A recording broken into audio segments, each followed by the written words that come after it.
NDPS का और शराब हमारे यहाँ से रूट से गुजर के गुजरात जाती थी, जा रही थी। और एनडीपीएस का जो ये रूट रहा है आपके चित्तौड़ राजसमंद से यहाँ के आने वाला बाड़मेर तक जाता है। और यहाँ जो नशे की सप्लाई का जो छोटे व्हीकल से बड़े व्हीकल से अब से नहीं, पहले से भी चला आ रहा है, पहले नहीं था, बट ये ज्यादातर अपने पिछले 5-7 साल में ये डेवलप हुआ है, चल रहा। और लास्ट 5 साल में बहुत ज्यादा इस तरह की नशे की प्रवृत्ति के प्रति।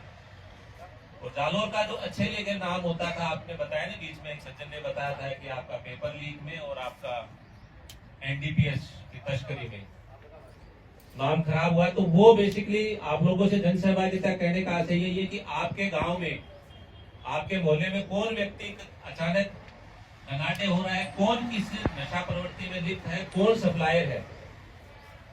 आप लोगों ने जो बताया गश्त, इसके माध्यम से छुटमुट सप्लायर जो उन पे तो कार्रवाई हो जाएगी, लेकिन जो मास्टरमाइंड है, जो बड़ा अपराधी है, वो कोई भी किसी गांव में, किसी मोहल्ले में किसी से छिपा हुआ नहीं है। उनके बारे में आप सूचना दोगे तो कार्रवाई होगी। कुछ पुलिस अच्छी कार्रवाई कर भी रही है, बट मैं आप लोगों को मैं पर्टिकुलर जगह का नाम नहीं बताऊंगा, लेकिन एक बड़ा प्रेजेंटेशन था आपसे करीब 10-15 दिन पहले।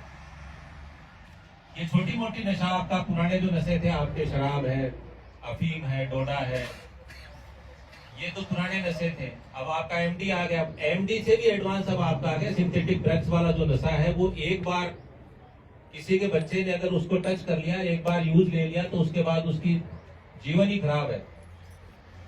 और उसके बाद एक तरह से एक्टोटाइज हो जाता है। कोई भी काम आप उससे, कोई भी टेररिस्ट एक्टिविटी भी करा रहे हैं लोग बाग उनसे। और ये आपका लेटेस्ट इनपुट आ रहे, सेंट्रल एजेंसी भी उन पे काम कर रहे हैं, लेकिन आपके जिले में पड़ोस का जो आपका एक जो पार्ट है, वहां से वो सप्लाई का एक बड़ा केंद्र जो है, वो धीरे धीरे इनपुट्स आ रहे हैं। तो वो आपकी युवा पीढ़ी के लिए बहुत खतरनाक है। हमारी पीढ़ियां बर्बाद हो जाएंगी इस तरह से, अगर इस तरह के सिंथेटिक ड्रग्स में हमारे बच्चे, हमारे साथी अगर चले गए।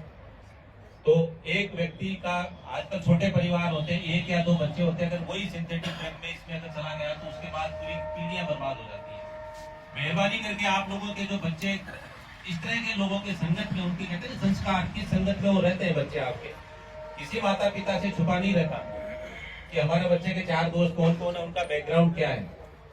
ये चीजें हमें पता रहेंगी तो हम निश्चित रूप से कंट्रोल कर पाते हैं। और एक सबसे इम्पोर्टेंट चीज है, मैं अभी डीजी कॉन्फ्रेंस में मैं था, उस समय माननीय प्रधानमंत्री जी ने एक गांव का जिक्र किया था। उसका शहडोल में एक छोटा सा गांव था, शहडोल के पास में, तो वो रात्रि विश्राम था। तो वहां उस प्रसंग का मैं आपको बताना चाहूंगा।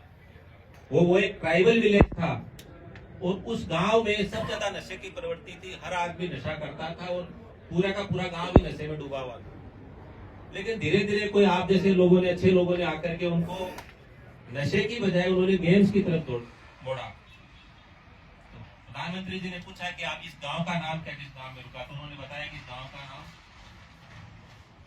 मिनी ब्राजील है। तो किसी ट्राइबल एरिया में मिनी ब्राजील का नाम सुन करके उनको लगा ये मिनी ब्राजील कहां से आ गया। तो बाद ही पता पड़ा है तो उसमें सैकड़ों की संख्या में फुटबॉल प्लेयर तैयार हुए उस गांव में, और वो नशे की प्रवृत्ति को बिल्कुल वो छोड़ दिया। तो हम इस मोबाइल की बजाय हम गेम्स की तरफ मोड़ते हैं बच्चों को, अपने को, तो निश्चित रूप से नशे वाली जो चीज है वो खत्म होती है। और एक अपने संस्कार, अपना उनका सूचना उनके बारे में, तो ये चीजें हम लोगों को करनी है। बाकी जहां तक अब क्वांटिटी की बात, स्टाफ जितना मांगोगे बढ़ता जाएगा, जनसंख्या जितनी बढ़ेगी, कोलोनाइजेशन जितना होगा और बढ़ेगा।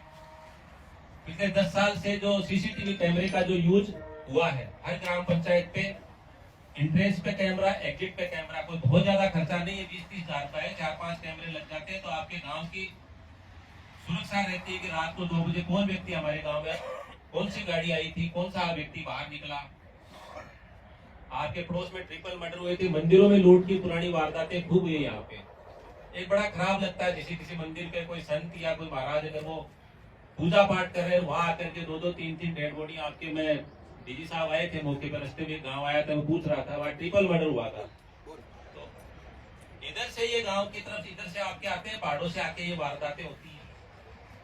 आप इसका सबसे कारगर उपाय गश्त और हमारी पुलिस की जो पेट्रोलिंग है वो तो है ही है, लेकिन आप सीसीटीवी कैमरा आपके हर गांव में, हर मंदिर के आसपास, कोई बहुत बड़ी अमाउंट नहीं है, उसका आप प्रचलन बढ़ाएं तो आपका एविडेंस रहता है। बहुत सारे लोगों ने लगाया भी, हाईवे पे सीसीटीवी कैमरा खूब है, पर हर ग्राम पंचायत में आप लोग इस चीज को प्रेरित करें कि हर गांव में सीसीटीवी कैमरा हो, ताकि आने जाने वाले रात को कौन अनजान व्यक्ति आया, कौन निकला, उनके बारे में हम लोगों को आइडिया लग जाता है। और ये पुरानी चीजें जो थी ना, हम हमेशा पूछताछ के लिए कहते थे साहब इसको इंटरोगेशन करो, ठोकना पीटना, ये पुलिस ने भी अब बंद कर दिया है। और अब जो साइंटिफिक जो इन्वेस्टिगेशन के जो वैज्ञानिक तरीके हैं उनको अपनाने के लिए आपका डंप डेटा, टावर डेटा, उसका जो डेटा उठाते हैं, मोबाइल की लोकेशन लेते हैं, ये सारे साइंटिफिक तरीके ये जो आगे हैं, तो उनमें से ही आपका ये एक है। और सबसे ज्यादा आपके सांचौर में एक लक्ष्मण निवासी मर्डर हुआ, तो ये सारे जो जेलों से जो क्राइम हो रहे हैं, ये मोबाइल बीच में है ना, आपका मोबाइल के थ्रू आप अपना साइबर क्राइम में इन्वॉल्व हो रहे हैं, महिलाएं, बच्चे, अनजान व्यक्ति अपने खाते में पूरे का पूरा कैश ट्रांसफर हो रहा है। तो मेहरबानी करके आप, उसका मोबाइल अच्छी चीज है, लेकिन हर वक्त अपने मोबाइल को यूज करना, अपने बच्चों को 24 घंटे में से 18 घंटे मोबाइल पे यूज करना, वो सिंथेटिक ये भी एक ड्रग्स की है। हमारे बच्चे मैथमेटिक्स में अच्छे होते थे, वो विज्ञान में अच्छे होते थे, धीरे धीरे मोबाइल के यूज में जो अच्छे ब्रिलियंट बच्चे थे उनका डाउन हो रहा है, उनका जो स्ट्रेंथ लेवल है वो करें, लेकिन थोड़ा कंट्रोल में इसको करें। बाकी चीजें आपने बताई, गैंगवार के लिए आपके जो पुराने इधर से आते हैं, आपका नाकाबंदी में तोड़ के पुराने फायरिंग के केसेस हुए, तो हम चाहेंगे कि जो जितने भी हार्डकोर अपराधी हैं, आपके जालोर में नहीं है, लेकिन जालोर के क्रॉस करते हैं, जालोर में ऐसा कोई बहुत हार्डकोर क्रिमिनल यहाँ का हिस्ट्री नहीं है, शांत प्रिय लोग हैं यहाँ के, लेकिन यहाँ से जो मूवमेंट करने वाले हैं, ड्रग्स के सप्लायर है, एनडीपीएस के तस्कर है, शराब के तस्कर है, वो इधर से आते जाते रहते हैं, कभी कभार फायरिंग हो जाती है। पहले हुई भी फायरिंग की घटनाएं। एक आपका जो साउथ में आपके लोग, काफी बच्चे वहां जाके साउथ में नौकरी करते हैं, आपके प्राइवेट काम करते हैं, बिजनेस करते हैं, पीछे से घर खाली रह जाते हैं, खाली घर रहने के बाद पीछे से नकबंदी की वारदातें होती रहती है। आपका हवाला का जो काम करने वाले हैं उनके साथ वारदात, पहले भी एक एनकाउंटर हुआ था, वहां से बाहर की पुलिस ने आके किया था, डेड बॉडी एक यहाँ पे मिली थी, फायरिंग होने की घटनाएं जो हुई थी। तो हम चाहेंगे कि इस तरह की गंभीर और संगीन वारदातें जब होती है तो एक पुलिस का भी नाम खराब होता है और जिले का भी नाम खराब होता है। इस तरह की अगर घटनाएं कोई होती है, कोई इनपुट आपके पास आता है, तो मेहरबानी करके आप अपने संबंधित एसएचओ को, बीट कांस्टेबल को, आजकल तो आपका जो मोबाइल पे आप और तरह के रील बनाते हो, तो कम से कम इस तरह की घटनाएं महिलाओं के साथ, छोटी बच्चियों के साथ कोई होती है, तो बहुत सारी घटनाएं इसी चीज से उजागर हुई है। पहले एविडेंस नहीं होती, लेकिन ये डिजिटल एविडेंस बहुत इंपॉर्टेंट है। तो आप करके आप भेजिए सूचना, हम आप लोगों का नाम पुलिस कभी बताती नहीं है, गुप्त भी रखती है, ऐसा नहीं। कोई लगता है कि हमारी गलती है, हमारा ही आदमी मिला हुआ है, तो हम भी उस पर भी कार्रवाई करेंगे। छोटे छोटे इश्यू आपने ट्रैफिक के बताए, लेकिन ट्रैफिक के साथ साथ आवारा पशुओं के एक दो इश्यू बताए, उसमें नगर पालिका के भी जो अधिकारी और नगर पालिका का ज्यादा रोल रहता है। आवारा पशुओं के मामले में पुलिस से ज्यादा नगर पालिका का जो है रोल रहता है। तो नगर पालिका को साथ लेकर के हमारे जो पुलिस अधिकारी हैं उनको कहेंगे कि नगर पालिका का रोल लेकर ट्रैफिक में भी नगर पालिका का बड़ा रोल था। आपने इतने ठेले बेतरतीब खड़े हैं, जहाँ पार्किंग स्थल है वो नहीं है, पार्किंग नॉन पार्किंग एरिया उन्होंने डिसाइड नहीं कर रखा। ये छोटी छोटी चीजें जिसमें से आपके ट्रैफिक में आपकी स्ट्रेंथ बढ़ जा, आपका जो ताकत बढ़ जाती है। और आप लोग पुलिस के साथ साथ आप लोग अपने सीएनजी मेंबर, आपके पुलिस मित्र, आपके सुरक्षा सखी, ये सब लोग अगर हमारा सहयोग देते हैं तो हमारी जो ताकत है पुलिस की वो 1000 गुना बढ़ जाती है।